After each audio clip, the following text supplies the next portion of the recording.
Shooting it raw? Yes, shooting it raw.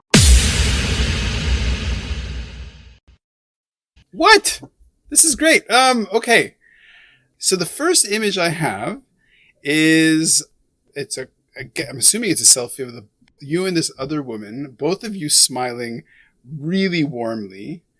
Quaintly enough, behind your heads is a framed photo that's impressionistic, or it could, like, it's not quite a Van Gogh, but it's kind of like that. It's like lots of swirling colors, and it's perfectly matched to, you're wearing a kind of a lime-ish sweater with a nice green scarf, and you've got these very nice red rimmed glasses that you're wearing now as well.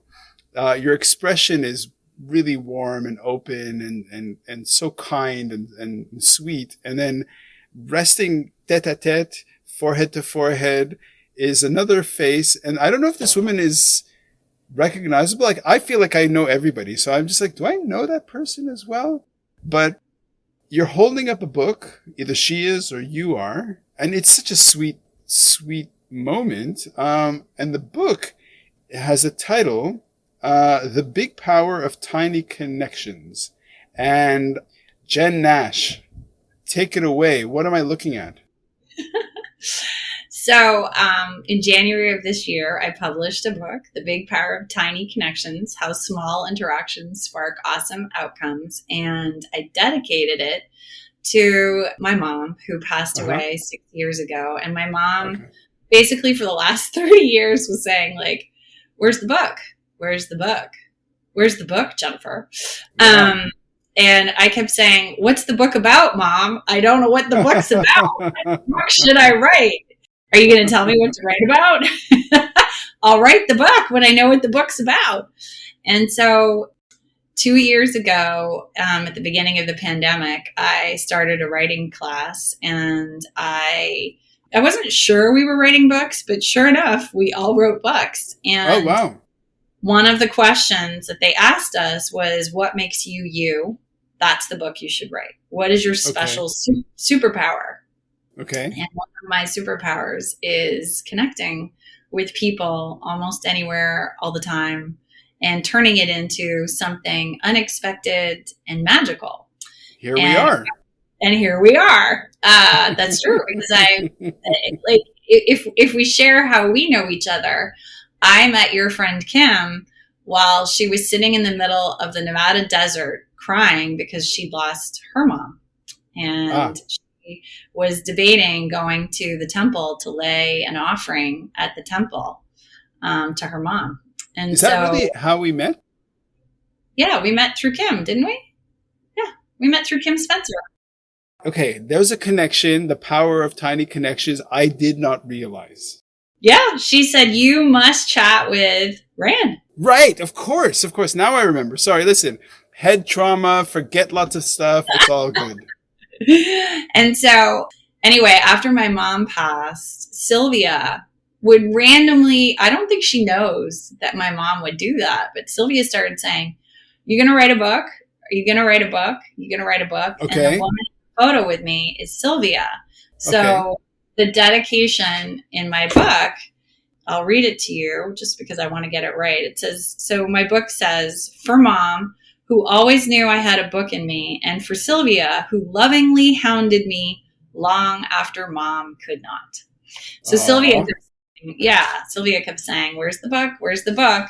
And so that is the first photo that I took when I got my book published in January. And I was at Sylvia's house. And the interesting thing is the background that you talked about is a painting that her dad painted. I believe. Oh, really? Yes, he's a very, very talented painter, and it's an oil painting. Okay, it does actually kind of have a very sort of, impressionistic feeling. It's like, déjeuner sur l'air kind of thing. And she didn't know that the book was dedicated to her because she hadn't actually bothered to look at the dedication page. So, that was the face that she made after I told her the book was dedicated to her. And then she cried. Jen. I had no idea. What is this? This is crazy. This is amazing. Okay, there's so many things happening. My head's exploding. Okay. Wow. First of all, episode 101. Well done. As you're telling me the story, I'm looking at this. I know what it's like to put together books. I know what it's like to write books. I've ghostwritten books. So I know that it's a baby that takes time to get out, and that it's a lot of work, and there's the birth, and it's so exciting, and there's so much potential. And so as we're having all of this and these thoughts are coming in my head, and you're telling me about like the tension and the pressure and the moment that got you to finally get the book out. And I'm looking at this image of the both of you, and it's so kind and warm and loving and beautiful. And I think that has to be shared with the world. I love it. Well done. Thank you. I appreciate Yes. that. Yeah. Yes. I mean, it's funny. Exactly what you said is exactly what happened with regards to the book. I was like, oh my gosh, got to get it out there. And then you have so much hope. And then you realize, oh yeah, it's still really hard to get your book into the hands of anybody. And, Yep. and I realized I did not write this book to make money. Like I know that right. we don't make money, but I did write this book to help make lives better. Like, and I do truly believe that little tiny moments in our lives have the opportunity to change the lives of everyone we meet, and everyone we meet has the opportunity to change ours. And I mean, you were talking about life being a gift. I completely agree. In fact, those words are, almost verbatim in the book. I switched it a little bit. I said, every person is a gift. And for me, it's sort of like everybody is potentially a wrapped gift. Okay. Like, do you dare pull that ribbon to take a look and see what we got? Because, there's some work you got to put in. You got to do a little unwrapping. You got to ask the right questions. You got to be curious, be vulnerable. And the book is very much a mix of really amazing stories from my life and other people's lives. Mm-hmm. And a mix of how to, a lot of people are introverted. They're not comfortable in certain situations. And I break down how can they lean in, just a little more. Yeah. Okay. I'm so happy you wrote this. I'm so happy that we're here. Here's this moment, which is completely impossible. You're in New York. It's morning. I'm in Hong Kong in a sound booth. It's pitch black. You're talking about little, meeting people like gifts that you unwrap and you discover and you dare. That's how I met Kim. Did she tell you how we met? No. Absolutely beautiful. I was in Victoria.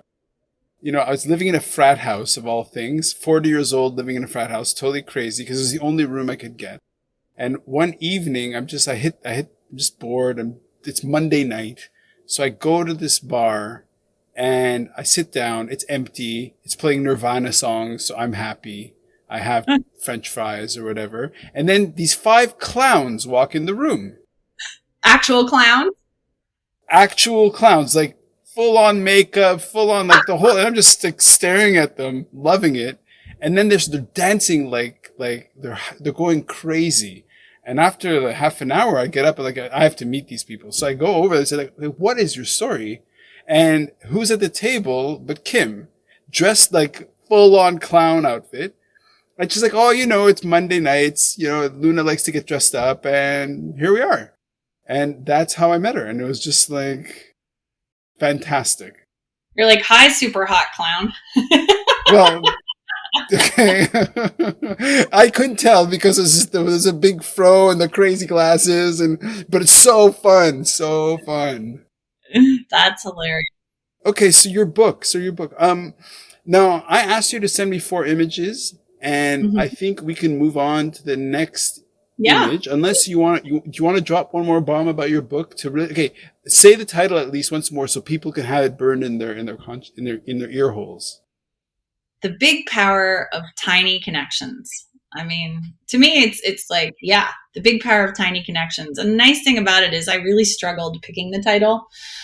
Someone that I trusted, kept saying it's too long, it's not catchy. But I know, but every time I said the big power of tiny connections, people got what the book was about. Like immediately. Yep. I was like, you know what? I'm just going to trust my gut. I think that's my title. Yeah. And you're blessed with the perfect name. The Big Power of... I was actually shocked that no one's ever written a book called The Big Power of Tiny Connections. Okay. No, but I was saying that you're also blessed with a perfect name. Jennash. The 2-syllable killer. Perfect. It's perfect. I know. I realized, so Sylvia's daughter is my goddaughter, and Mia has been calling me Jennash since she was 5. When I first met her, that little kid just never called me Jen. She always called me Jennash, and if possible, she screamed it as 5-year-olds do. Awesome. So I kind of decided to lean into that. I love it. I can't wait to see what I sent you next. Okay. Oh, great. Okay. I love it.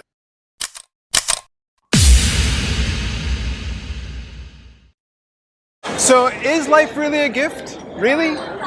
Can you make every second count? That's the whole point of the podcast. So if you like what you've seen and you're inspired, because that really is my mission, then please give it a like, subscribe, and share. Shooting it raw? Yes. Shooting